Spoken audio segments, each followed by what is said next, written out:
mentor you through these sessions. I'm here to give you understanding and then give you very deep graphic illustrations so you can see the power of the words as they have performed for companies and get excited. I'm here to open up levels of understanding and and business mastery that no one else has ever shared with you. But it is ultimately up to you.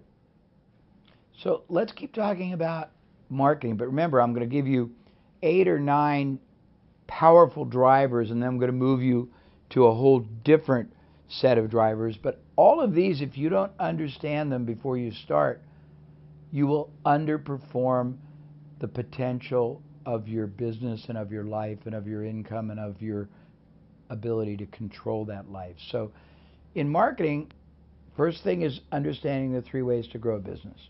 Next thing is building yourself multiple pillars of access or approach. The next thing is understanding what marketing really is. Marketing is it's not some mystical art. It's scientifically very easy to understand. The purpose of marketing, in whatever form it takes, online, offline, advertising, website, is to, first of all, educate and and illuminate, meaning instruct, but also make aware a preferred target market that has the highest probability of being a buyer, to understand 3 things. One, that they have a problem or they are pursuing an opportunity, and you have to get them clear on what it is. And we'll have a session on creating copy, but I'm not going to do it today. I'm just introducing you to the basics. Number 2, you have to have them see the advantage of either solving the problem or accomplishing the opportunity. Number 3, you have to have them see that you understand them and their problem or their opportunity better than anyone else, because you learn to express it better than anyone else. And we'll teach you how to do that when we do our session on preeminence. And then you have to get them motivated to want to seek that solution or that achievement. Solution is solving the problem, or achievement is gaining the opportunity immediately and only from you. That's what marketing's all about. It's not about being graphically impressive. It's not about complex words. It's about gaining the trust of your market. It's about showing your market that the benefit, the advantage, the monumental improved outcome that they can expect from doing business with you or letting you take over for them the solution of their problem or the achievement of their goal. It's being able to speak to them in language that no one else has and show them that you understand their objective better than they do by using language patterns that they don't even use themselves. And I'm going to teach you how to do this. Today is not the day. Today is the day you discover the power that has always existed. For example, if you never knew you could plug into electricity to drive all kinds of things, or you never knew you could plug into gasoline to drive engines, or you never knew you could get solar, and all of a sudden I'm teaching you, you have solar, you have electricity, you have fuel-based, you got all these options. All of a sudden, you are in control of your world, and I got to continue. So a little bit more on marketing. So marketing is also being seen by your target audience as the only meaningful, viable, and most trusted source they could turn to. It's about giving them advice not just information. And we're going to get deep in this in copywriting. We're going to do copywriting and preeminence together as a module. But it's about having them see you as a source that they can absolutely trust. Now, why is that important? Always remember what I'm about to say, because this is equally as true of you as it is of your market, and it's true of every human being. That's why you chose this program and why you're trusting me. Human beings are constantly, silently begging to be led.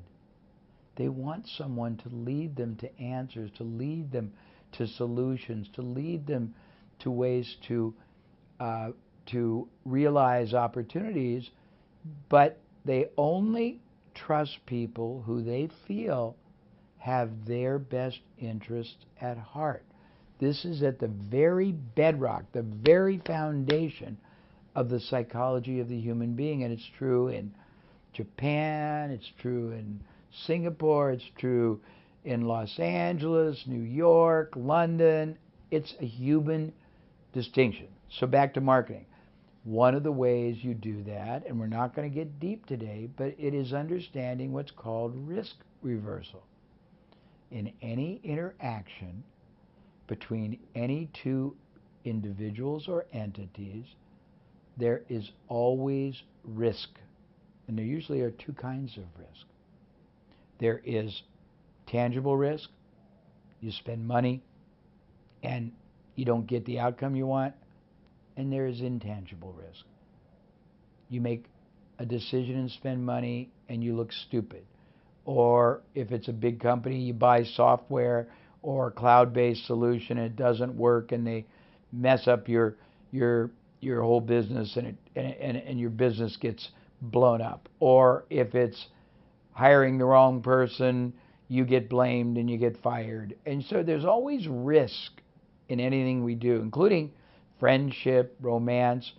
If you can understand what the most tangible and intangible levels of risk are, that very probably both consciously and subconsciously occur to your prospective market. And this also applies to growing your career, which will be another bonus section we'll talk about if you decide you don't want to be an entrepreneur. But I would say entrepreneurship is more fun.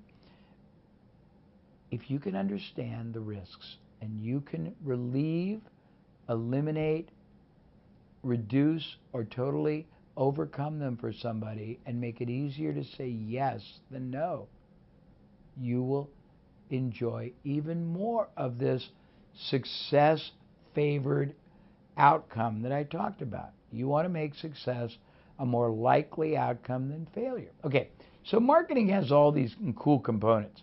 And I will get deeply into a module on marketing. But remember, this segment is merely showing you where you have what I call enormous upside advantage, upside leverage. By the way, I think I said this in the first module, but maybe I didn't. And if I did, it's worth hearing again. Your job in business is to put the maximum ethical advantage in your hands and move the maximum ethical disadvantage to your competitors or to the alternative competitors. What does that mean? Well, example, if you were selling a supplement for weight loss, your direct competitors are other supplements for weight loss. The alternative competitors are people that sell other means of losing weight. Personal trainers, videos, books, gyms, exercise bikes, other equipment. So you have to be able to understand advantage, disadvantage, opportunity, problem solving, both. And this gets into marketing. But I don't want to get deep into marketing, believe it or not. This is just the outer periphery. There's so much to share with you. And we will share it two ways. We'll share it in a module, but we'll share it in a wonderful written book as well. Now, all I'm doing right now is showing you these power principles, these drivers that give you great advantage. The first one is strategy. Second one is marketing. I may not be in the right order. The third one is relationships. We're going to talk about how poorly or how masterfully you use relationships. And this is a huge, vast area of opportunity and a very big overlooked area. So let me give you just a few of the areas. And again, I could talk for hours and hours and hours and go very deep on any of these. But what do I mean by relationships? Well, if you don't have a business, the first thing you want to do is figure out who you can access. And access can mean pick their minds as a mentor. It means get them involved as an advisor, an investor. It means partner with them because they have a list. It means get their introduction of you to other people because they have access to your market. There are tons of people, organizations, media, experts, influencers that have what you already want, but you can't maximize your ability to harness the power of relationships until you first understand three things. One, what is it you're trying to accomplish? Because without the right questions, you'll never get the right answers. What are you trying to accomplish and why? For example, and there's lots of answers to this question, lots of questions. Let's say that you have many things you're trying to accomplish, so you build a list. First thing is you want to find everybody out there who has a product or service or media that reaches the same kind of a prospect or decision maker that you're going to want to reach when you end up starting your business, selling your product or service. Two, you want to go to vendors of those kind of products and see who they know outside of the market you are targeting who do the same thing that might be a good company or individual for you to partner with or to get to mentor you, or who's already got a great success formula that you can model and just pay them a license. These vendors might also know salespeople that are unhappy working for their current company and that you could hire full-time or part-time to represent you. You want to find people who have stature to their name. It can be celebrities, it can be people who have a job that nobody even knows their name, but they have incredible importance relative to what you're doing. It can be people who either write articles for media, online, offline. It can be retired people who have great resumes, and you want to use them three ways. And when I say use, I mean ethically utilize. You want to see if they'll become advisors to you and let you use their name in your marketing and promotion so you have credibility. You want to see if they'll be advisors to you and give you insights and guidance you don't have. You want to see if they'll be advisors to you and give you access to their networks of relationships. The next thing you want to do is figure out what skill sets, what abilities you have and you don't have. Why? Because you have to play to your strengths and you have to figure out how to either avoid focusing or needing to depend on your non-strengths, not weaknesses, but non-strengths, and find other people who possess the strengths you don't and find ways to get them to help you. There's many ways to do that. And again, I'm just showing you just the outer elements of this. I can go so deep, and we will probably on other modules. But for example, you can, let's say you don't know a lot about technology. You can find somebody that does, and in exchange for them collaborating with you, give them a share of the revenue that results from your business, or give them an equity in your business. Or if they normally would charge $10,000 but you don't have $10,000, pay them $20,000 or $30,000, but pay them as a percentage of the sales that come. You want to get a mastermind alliance. And this is similar but different to advisors. Advisors are people who possess distinction you can use to your marketing advantage along with their expertise and network. Mastermind alliance is the process of going into your community or going into your country or going anywhere in the world and approaching various people who are far more successful in a very broad and diverse number of fields, industries, commercial, political, sports, and asking them to become part of your mastermind alliance and getting them once a month or once a quarter to spend time together. And if it's local, you can do it in person. If they're all over your country, you can do it by Skype or by whatever. We use Google Hangout, but there's lots of different vehicles. Or if it's all over the world, you can do it by Skype or by conference call or any other device. But you want to tell them what you're doing. You want to tell them how you're doing it. You want to tell them the goals of what you got for your business, and you want them to give you ideas about how to do it better, how to do it faster, how to do it safer, how to do it with more effectiveness, because these people have been where you are trying to go. And you want to do all this before you even get started. Why?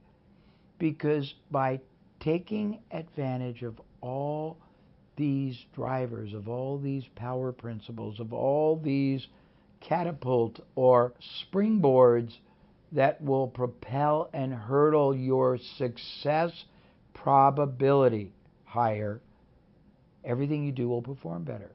Everything you do will be less unsuccessful, and that's your goal. Remember, maximum advantage in your hands, maximum disadvantage in other people's hands. So in terms of relationships, you also want to decide what are your strongest skills. Why do you want to know that? Because you might have within the skill set many different business advantages. Let me give you an example. Let's say your skill set is making and solidifying great relationships, whether you're a salesperson or a networker. Well, you have a lot of choices once you identify that skill. Choice one is to do something as your business that's based on making relationships or selling. Choice two is taking that skill set to another business that doesn't possess it and working out an arrangement where you do that for them, but you don't just get paid a salary or a commission. If you do it successfully enough, you earn ownership in the business. You earn equity. Another approach is to take what you do and find other people that do what you don't do and bring them together for a business. But you can't do any of this until you identify skills and non-skills. Let me continue on relationships because it's really amazing.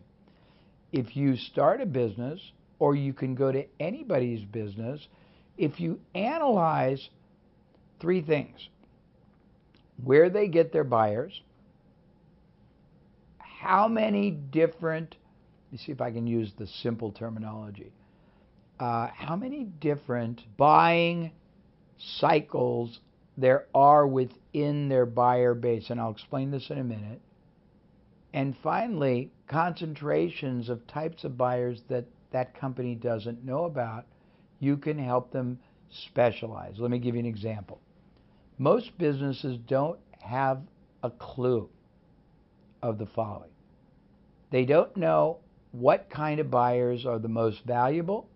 They don't know what sources of buyers are the most valuable. They don't track what kind of buyers buy the most often or buy the most things, what buyers are the most profitable. And why is this important? Because all buyers are not equal and do not deserve the same amount of attention or investment. But you can't know until you analyze. Most people don't analyze. And when you analyze the data, and the data means you look at the buyers that a company has.